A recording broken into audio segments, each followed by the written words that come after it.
Hello students. आज मैं आप लोगों के सामने एक बहुत इंपॉर्टेंट टॉपिक चैप्टर सोल्यूशन है, इसको मैं डिस्कशन करने चल रहा हूँ। अब इसमें हमने तो यहाँ पे लिखा है एमसीक्यू, लेकिन एमसीक्यू इसके साथ साथ हम लोग थ्योरी का भी डिस्कशन कर लेंगे। मतलब इस तरीके से रिवाइज करने से हमें पूरी थ्योरी एमसीक्यू को तो क्लियर ही होगा। उसके बाद एमसीक्यू के साथ साथ हमें क्या होगा, थियरी पार्ट भी क्लियर हो जाएगा। तो देखो पहला क्वेश्चन हमने क्या ले रखा है, इसमें देखते हैं कैसे ये हमारा हल होगा। देखो, which one is not qualitative property, कह रहा है कौन सा क्वालिटेटिव प्रॉपर्टी नहीं। ठीक है, अब क्वेश्चन में पहले पढ़ा दो, बस इसके साथ मैं थियरी भी आपका रिवाइज करा दूंगा। तो एक ही क्वेश्चन में एमसीक्यू में थियरी पार्ट में और एमसीक्यू भी क्लियर करेंगे। ठीक है, देखते हैं which one is not qualitative property। अब हम लोग यहाँ देख लेते हैं, पहले इसमें देख लेते हैं कि कौन सा क्वालिटेटिव प्रॉपर्टी नहीं, फिर हम लोग अदर ऑप्शन पे आएंगे। तो हम लोग क्या करते हैं, lowering vapour pressure qualitative property नहीं। अब ध्यान देना, ये आप प्राय कंफ्यूज रहते हैं। अगर लोअरिंग इन वेपर प्रेशर तो क्वालिटेटिव प्रॉपर्टी नहीं है। ठीक है, अगर ये क्या हो जाएगा, relative lowering in vapour pressure, ध्यान देना, relative lowering in vapour, relative lowering in vapour pressure हो जाएगा। ध्यान देना, लोअरिंग इन वेपर प्रेशर। तो ये क्वेश्चन आपको प्रायः कंफ्यूज करता है। ठीक, ये क्वेश्चन है which one is not qualitative property, कौन सा इसमें क्वालिटेटिव प्रॉपर्टी नहीं, पहला क्वेश्चन। तो इसमें कौन सा ऑप्शन सही है, लोअरिंग या लोअर या लोअरिंग, यहाँ कर दो लोअरिंग। ठीक है, lower in vapour pressure is not a qualitative property. तो ये ऑस्मोटिक प्रेशर है, ये क्वालिटेटिव प्रॉपर्टी है। एलिवेशन इन बॉइलिंग पॉइंट है, ये भी क्वालिटेटिव प्रॉपर्टी है। टेम्परेचर इन फ्रीजिंग पॉइंट है, ये भी क्वालिटेटिव प्रॉपर्टी।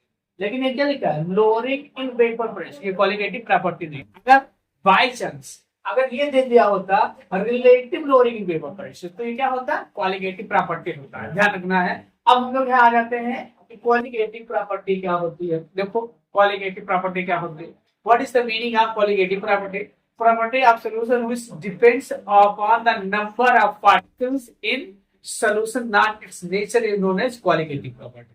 मतलब किसी सोल्यूशन में, किसी सोल्यूशन की वो प्रॉपर्टी जो उसमें प्रेजेंट नंबर ऑफ पार्टिकल पे डिपेंड करती है, नंबर ऑफ पार्टिकल पे डिपेंड करती है, ना कि उसके नेचर पे डिपेंड करती है। तो क्या कहलाती है, क्वालिटेटिव प्रॉपर्टी। अब देखो यहाँ पे हम लोग ये क्लियर हो गया। अब देखो relative lowering in vapour pressure, तो इसका फार्मूला क्या हम लोग लिखते हैं, तो वो डेल्टा लिखते हैं, delta P upon P not equal काई टू लिखते हैं। काई टू, ध्यान देंगे, काई टू को हम लोग क्या लिख सकते हैं, मोल फ्रैक्शन है।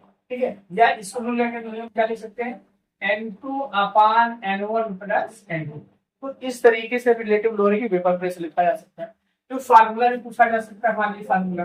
दूसरा है elevation in boiling point. Elevation in boiling point को elevation in boiling delta TV is equal TV into M.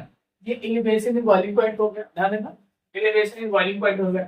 Depression in freezing point delta T T कर दीजिए, डेल्टा टी करो sir, freezing point F into M. अब देखो यहाँ पे आप M क्या है, तो एम की वैल्यू में एक जगह लिख रहा हूं, जैसे देखो W2 upon M2 into W1 into 1000, ये क्या हो जाएगा, M की वैल्यू हो जाएगी।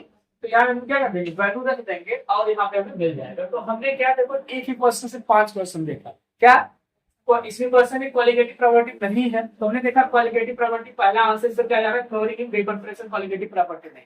लेकिन अगर ये क्या हो गया, relative lowering in vapour pressure होगा तो ये क्वालिटेटिव प्रॉपर्टी हो गया। ठीक है, ऑस्मोटिक प्रेशर, ऑस्मोटिक प्रेशर आप जानते हो। फिर एलिवेशन इन बॉइलिंग पॉइंट, ये मालूम है, ये और डिप्रेशन इन फ्रीजिंग पॉइंट। अब तो मैं ये क्वेश्चन क्लियर हो गया। एक क्वेश्चन सब लोग 4 से 5 क्वालिटेटिव प्रॉपर्टी में बता दें। क्वालिटेटिव प्रॉपर्टी कौन सी प्रॉपर्टी होती है, ऐसी प्रॉपर्टी जो सोल्यूशन में उसके पार्टिकल्स पे डिपेंड करते, ना इट्स नेचर पे डिपेंड करते, उस समय क्या कहते हैं, क्वालिटेटिव। तो पहला क्वेश्चन क्लियर हुआ, यहाँ से 5 क्वेश्चन देखा। अब तो यहाँ पे कह रहा है which one will exhibit largest freezing point depression। ध्यान देना, यहाँ पे लार्जेस्ट फ्रीजिंग पॉइंट डिप्रेशन, मतलब क्वेश्चन यहाँ से देखिए, क्वेश्चन देखने का मतलब मैं ये बोल रहा हूँ कि ये भी एक क्वालिटेटिव प्रॉपर्टी है। डिप्रेशन में फ्रीजिंग पॉइंट, डिप्रेशन में freezing point, largest freezing point depression, qualitative property.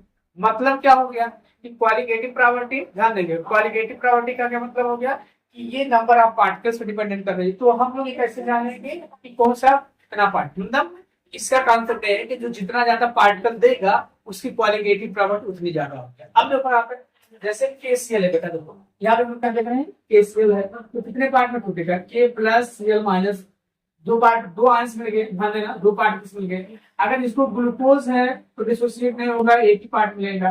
फिर देखो यहाँ पे K2SO4 यहाँ पे है, देखो यहाँ पे K2SO4 मिल रहा है यहाँ पे, ठीक है, तो क्या हो जाएगा 2K plus SO4।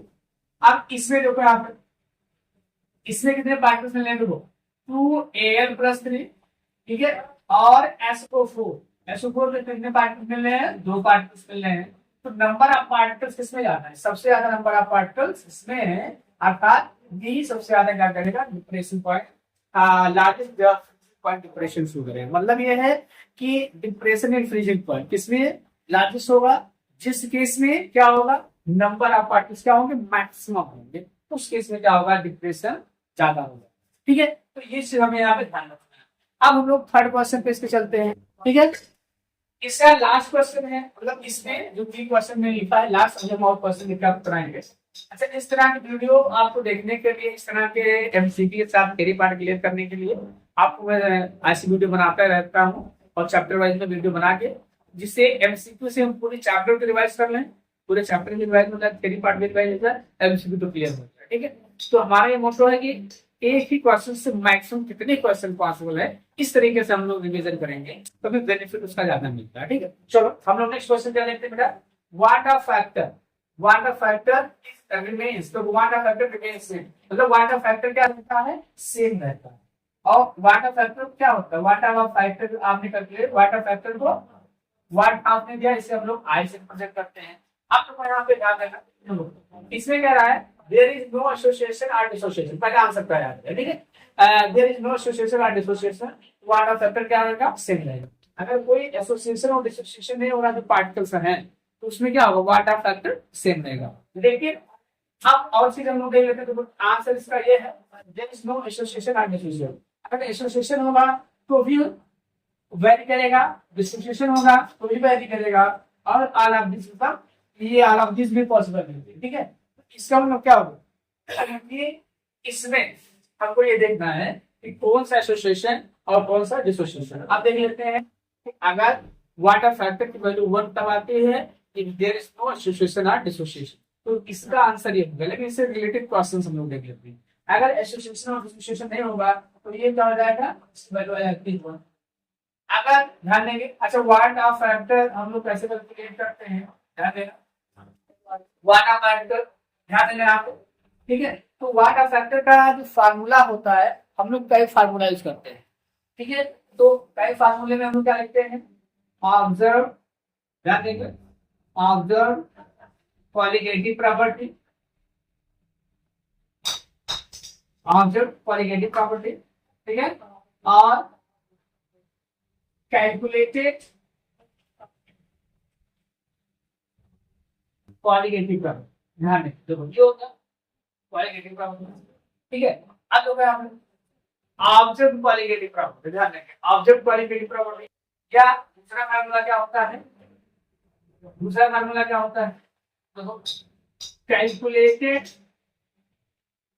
Calculated molar mass, molar mass upon क्या होगा, ऑब्जर्व। ये ऑब्जर्व क्या होता है, ऑब्जर्व मतलब क्या होता है, आफ्टर एसोसिएशन या डिसोसिएशन, आफ्टर एसोसिएशन या डिसोसिएशन के बाद जो होता है उसे हम लोग ऑब्जर्व करते हैं। अब लोग यहाँ पे, ठीक है, अब ऑब्जर्व क्वालिटेटिव प्रॉपर्टी मतलब नंबर ऑफ पार्टिकल्स, ध्यान दें, अगर नंबर ऑफ पार्टिकल्स, अगर नंबर ऑफ पार्टिकल्स क्या हो रहे हैं, ज्यादा हो रहे हैं, अगर डिसोसिएशन हो रहा है, ध्यान देंगे डिसोसिएशन होगा, इन केस ऑफ डिसोसिएशन, ध्यान देना ये आप लोग नोट करो, in case of dissociation I is greater than 1, I की वैल्यू क्या होगी, 1 से ज्यादा होगी, ठीक है। और अगर एसोसिएशन हो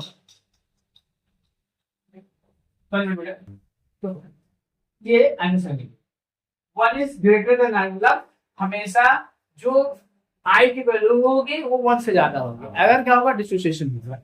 और अगर एसोसिएशन हो रहा है, एसोसिएशन में ध्यान देना, एसोसिएशन में इसमें क्या होगा आई इज ग्रेटर देन 1 मतलब आई की वैल्यू क्या होगी हमेशा 1 से कम। ठीक है, तो ये चीज हमेशा ध्यान रखना है। वाट ऑफ फैक्टर के हेल्प से हम लोग क्या कैलकुलेट कर सकते हैं, वाट ऑफ फैक्टर के हेल्प से हम लोग एसोसिएशन या डिसोसिएशन कैलकुलेट कर सकते हैं। वाट ऑफ फैक्टर को दिया था, वाट ऑफ आपने साइंटिस्ट ने दिया था। ठीक है, तो मैं बस एक इस वीडियो में कोई 10 मिनट का वीडियो बना रहा हूँ जिससे आप आसानी से देख सकें। तो नेक्स्ट वीडियो में मैं इसका नेक्स्ट क्वेश्चन लेके आपको सॉल्व